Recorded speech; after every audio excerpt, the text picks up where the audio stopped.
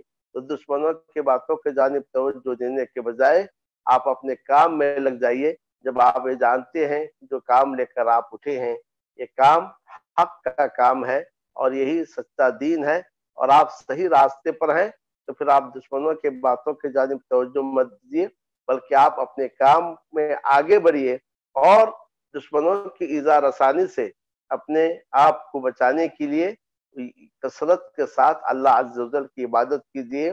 تمام بدنی اور مالی عبادات کو اللہ کے لیے خاص کیجیے اور خاص طور سے نماز پڑھا کیجیے، جیسا کہ اللہ عز و جل نے سورہ علم نشرہ میں کہا فَإِذَا فَرَغْتَ فَانْصَبْ وَإِلَىٰ رَبِّكَ فَارْغَب، جب آپ فارغ ہو جائیں تو آپ اپنے آپ کو عبادت میں تھکائیے۔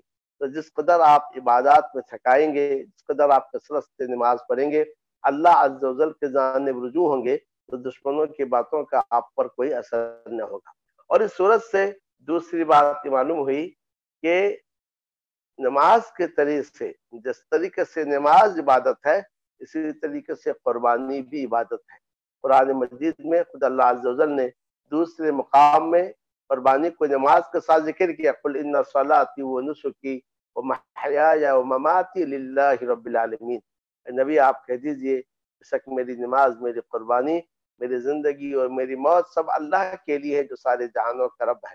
اور نبی اکرم صلی اللہ علیہ وسلم نے فرمایا لعن اللہ من ذبح لغیر اللہ، اس پر اللہ کی لعنت ہو جو غیر اللہ کے لیے ذبح کرے۔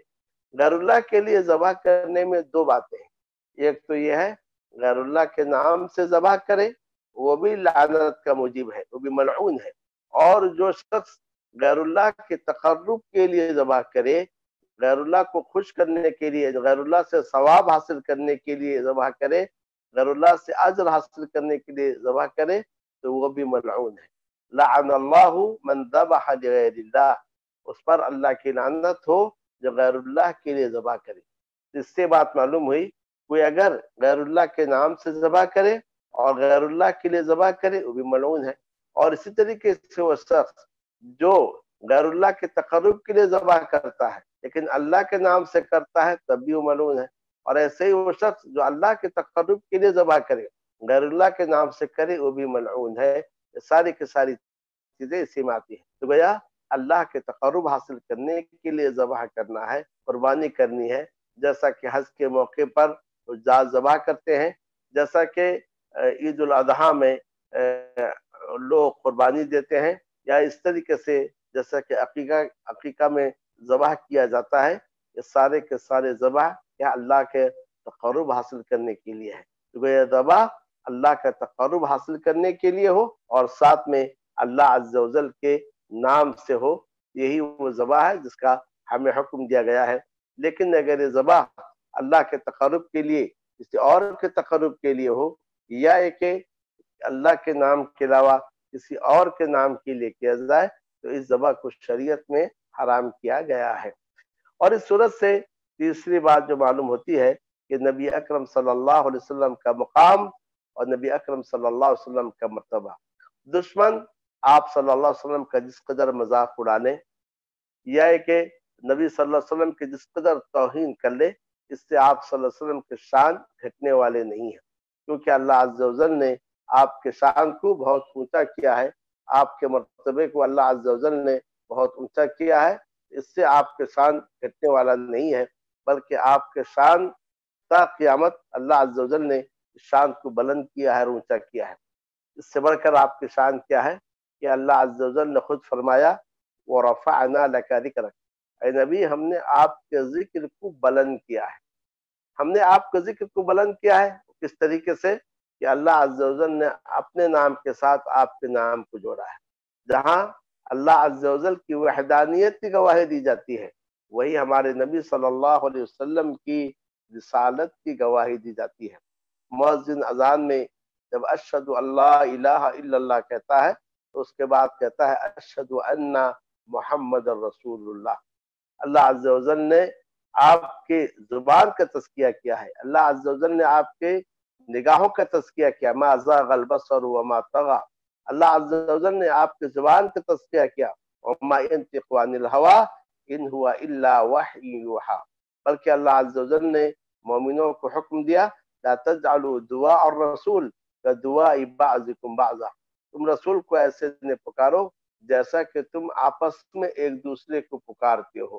جیسا ہم آپس میں ایک دوسرے کو نام لے کر پکارتے ہیں، رسول کو نام کے ساتھ نہ پکارو. حتیٰ کہ قرآن مجید میں اللہ عز و جل نے بہت سارے انبیاء کو ان کے ناموں کے ساتھ پکارا، یا نوح، یا ابراہیم، یا ہود، لیکن کہیں پر نبی اکرم صلی اللہ علیہ وسلم کو نام کے ساتھ نہیں پکارا ہے.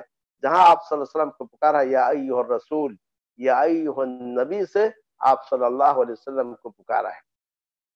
یا اس آیت کا دوسرا معنی یہ ہے کہ آپس میں رسول کے پکارنے کو تم آپس میں ایک دوسرے کے پکارنے کے جیسے مت سمجھو. یعنی رسول جب کسی چیز کی جانب بلاتے ہیں اس کو اہمیت دو، اس کا اہتمام کرو. رسول کا بلانا تمہارا آپس میں ایک دوسرے کے بلانے سے مختلف ہے. گویا اس سے نبی اکرم صلی اللہ علیہ وسلم کی عظمت شان کا پتہ چلتا ہے. تو اس صورت میں نبی اکرم صلی اللہ علیہ وسلم کی عظمت شان کو اجاگر کیا گیا ہے. یہ صورت گرچہ چھوٹی سی صورت ہے جو 3 آیتوں پر مشتمل ہے، لیکن اس صورت میں بہت سارے فوائد اور بہت سارے معانی پوشیدہ ہیں. اس صورت میں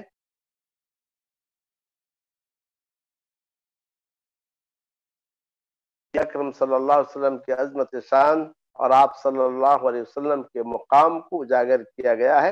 اور اس صورت میں یہ بتایا گیا ہے کہ نبی صلی اللہ علیہ وسلم کے دشمن کا انجام کیا ہے، چاہے وہ عاص ابن وائل ہو، چاہے وہ ابو جہل ہو، چاہے وہ ابو لہب ہو، یا کہ ہر دور میں جو نبی اکرم صلی اللہ علیہ وسلم سے دشمنی کرتے ہیں، آپ کے سامنے گستاخی کرتے ہیں، ان کا بھی انجام وہی ہوگا جو انجام کے ابو لہب، ابو جہل، عاص ابن وائل اور اس طریقے سے عقبہ ابن ابی معیط کا انجام ہوا، ان کا بھی وہی انجام ہوگا. اور اس کے آڑ میں دعات کو یہ بتایا جا رہا ہے کہ دعوت حق میں، دعوت کے حق قدام میں انسان کو صعوبتوں کا سامنا کرنا پڑتا ہے اور بہت سارے دشمنوں کا بھی سامنا کرنا پڑتا ہے. تو یہاں پر ہمیں دشمنوں کے تعلق سے فکر کرنے کی ضرورت نہیں ہے کہ ان کا بھی وہی انجام ہے جو کہ ہمارے نبی صلی اللہ علیہ وسلم کے دشمنوں کا انجام ہوا ہے. اور اس صورت میں خاص طور سے توحید کی دعوت دی گئی ہے کہ تمام بدنی اور تمام مالی عبادتوں کو اللہ عز و جل کے لیے خاص کیا جائے. یہی اللہ عز و جل کی نعمتوں کا شکر ادا کرنا ہے. اللہ رب العالمین سے میری دعا ہے کہ اللہ عز و جل اس صورت میں جو معانی پوشیدہ ہیں، اللہ عز و جل اس کے معانی اور مفہوم کو ہمیں سمجھنے کی توفیق عطا فرمائے اور اس کے تقاضوں پر عمل کرنے کی توفیق دے. صلی اللہ تعالی علی النبی الکریم وعلی آلہ وصحبہ اجمعین. بالکل 5 منٹ باقی ہیں، اگر کوئی اشکال ہے اس صورت کے تعلق سے پوچھ سکتے.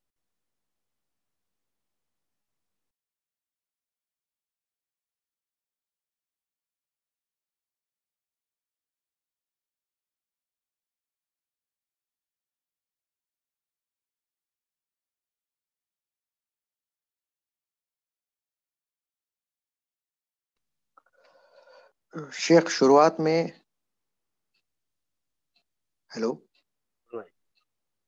شیخ شروعات میں آپ نے 2 چیزوں کا حکم دیا، 2 چیزوں سے رکا بتایا تھا. 2 چیزوں کا حکم دیا، 2 باتوں کی خبر دی. جی میں نے کہا 2 باتوں کی خبر دی ہے اور 2 چیزوں کا حکم دیا ہے. 2 باتوں کی جو خبر دی ہے ان میں ایک میں آپ کے لیے تسلی ہے اور ایک میں آپ کے لیے خوشخبری ہے. تو خوشخبری کس میں ہے کہ ہم نے آپ کو کوثر دی ہے، اس میں خوشخبری ہے. اور تسلی کس میں ہے؟ ان شانیہ کا هو الابتر. تو میں نے کہا کہ اس صورت میں نبی صلی اللہ علیہ وسلم کو 2 باتوں کی خبر دی گئی ہے اور 2 باتوں کا حکم دیا گیا ہے. تو 2 باتوں کی جو خبر دی گئی ہے ان میں ایک میں خوشخبری ہے، وہ انا اعطیناک الکوثر ہے، اور ایک میں تسلی ہے، ان شانیہ کا هو الابتر. اور 2 باتوں کا جو حکم دیا گیا ہے ان میں سے ایک یہ ہے کہ آپ اپنے رب کے لیے نماز پڑھیں، اور دوسری بات یہ ہے کہ آپ اپنے رب کے لیے قربانی دیں. جزاک اللہ خیر.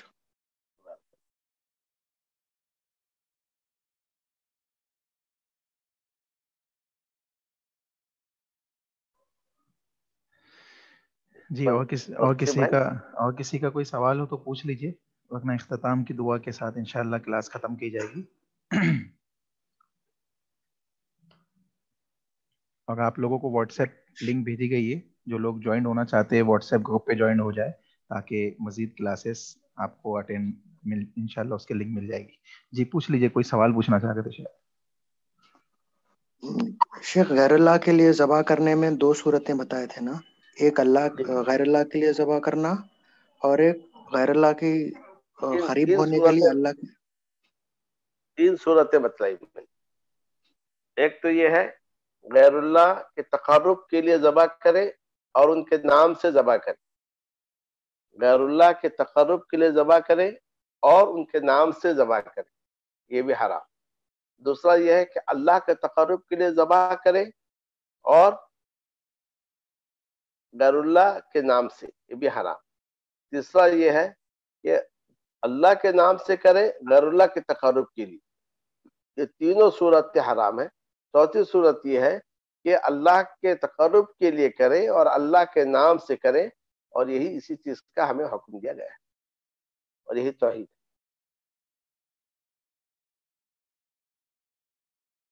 شیخ یہ جو پہلی تینوں شکلیں ہیں وہ تینوں انسان کو دین سے باہر کرتے تھے شیخ؟ دیکھیے مطلب تینوں ایک ہی درجے کے ہیں. یہ شرک ہے، یہ تینوں چیزیں جو ہیں یہ شرک ہے. لیکن کسی شخص کے دین سے باہر کرنے کے لیے، خاص طور سے وہ شخص جو مسلمان گھرانے میں پیدا ہوتا ہے یا ایک مسلم ماحول میں رہتا ہے، مسلمانوں کے معاشرے میں رہتا ہے، مسلمانوں سے نام رکھا ہے، تو اس کے چند شروط ہیں. یعنی جب تک وہ شروط پورے نہ ہو ہم حکم نہیں رکھ سکتے. ہم کہیں گے یہ اعمال شرکی اعمال ہے، لیکن اس شخص پر حکم لگانے کے لیے تو اس کے چند شروط ہوتے ہیں، ان شروط کو پورا کرنا ہے. آگے کبھی اللہ نے موقع دیا تو نواقض اسلام پر گفتگو ہوگی، یا کہ نواقض اسلام پر جو علماء کے بیانات آپ سن لیں یا وہ کتابیں آپ پڑھ لیں تو انشاءاللہ اس سے آپ کو آگاہی ہو جائے گی. السلام علیکم ورحمۃ اللہ وبرکاتہ.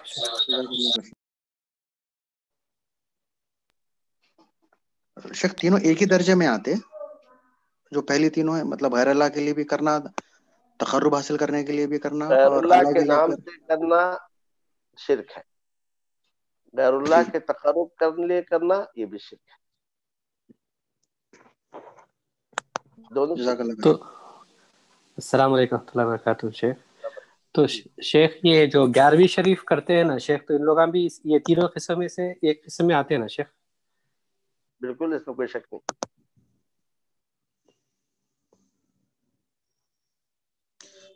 آپ کو ایک قاعدہ بتا دیا گیا ہے، اب اس قاعدے پہ آپ سمجھ جائیے. غیر اللہ کے نام سے یہ بھی شرک ہے، غیر اللہ کے تقرب کے لیے یہ بھی شرک ہے. جزاک اللہ خیر واحسن الجزاء. جی پوچھنا چاہ رہے ہیں آپ سید صدیق صاحب. جی السلام علیکم ورحمۃ اللہ. وعلیکم السلام. شیخ میرا سوال یہ ہے کہ آپ نے کہا تھا کہ 3 طرح کی مسجدیں ہوتی ہے، ایک مسجد جو بنائی جاتی ہے، دوسری ایک پوری زمین ہے، اور تیسری والی کون سی تھی شیخ؟ وہ اعضاء اور جوارح جن کے ذریعے ہم سجدہ کرتے ہیں. اب آپ عبادت کریں گے، اللہ سجدہ ہو یا عبادت ہو، تو اعضاء اور جوارح کے ذریعے کریں گے نا. جی یعنی زبان کے ذریعے پکاریں گے.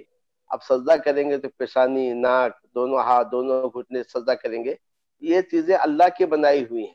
جب اللہ کی بنائی ہوئی ہیں تو پھر ان چیزوں سے غیر اللہ کی عبادت نہیں کرنی چاہیے. غیر اللہ کی اگر عبادت کرنی ہے تو پھر یہ دیکھنا ہے کہ غیر اللہ کی بنائی ہوئی چیزیں کیا ہے.